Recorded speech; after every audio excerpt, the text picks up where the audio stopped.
I'm Yuto, and today on Starch I'm going to show you how to make delicious pan-fried teriyaki salmon. First I'm going to prepare some vegetables to serve with it.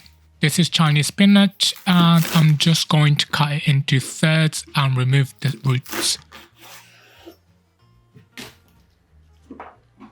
Place the thickest part in a pot of boiling water and set a timer for 1 minute.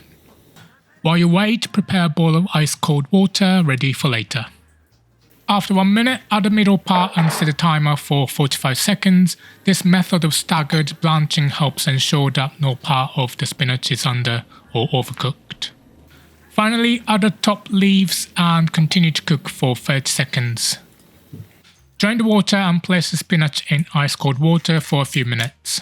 In the meantime, preheat a frying pan on medium and add 1 tablespoon of cooking oil. While it's heating, pat your salmon fillets dry with kitchen paper and season them with a pinch of salt and pepper. This salmon fillet is quite big. Usually I would use 2 to 4 smaller fillets, but this looked really nice in the store, and wild caught salmon is in season in Japan at the moment. Coat the surface with 1 tablespoon of potato starch or any starch and rub it over to create a thin, even layer.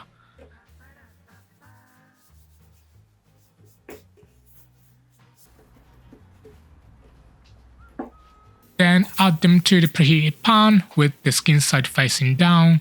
Let that cook for 4 minutes or until crispy. While you wait, heat a separate pan with 1 tablespoon of butter, and once it's melted, add 100 grams of cut asparagus. Thoroughly squeeze the spinach and add it to the pan, then season with salt and pepper to taste. Stir fry for about 2 to 3 minutes and then take the pan off the heat. Make sure not to forget about your salmon while the vegetables are cooking. Check it often to make sure it's not burning. Okay, I'm going to flip my salmon now.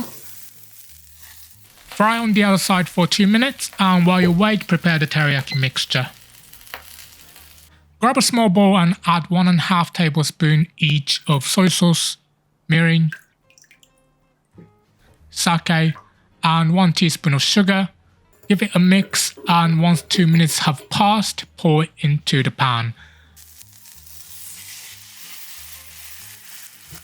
Baste the salmon with the sauce until it thickens and becomes glossy.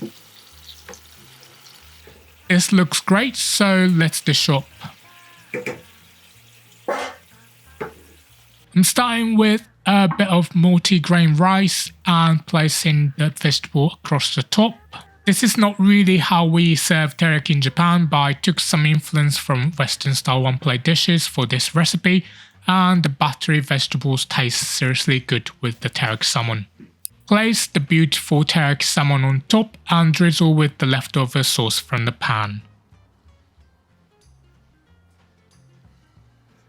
Finish the dish with a sprinkle of sesame seeds, and that's it.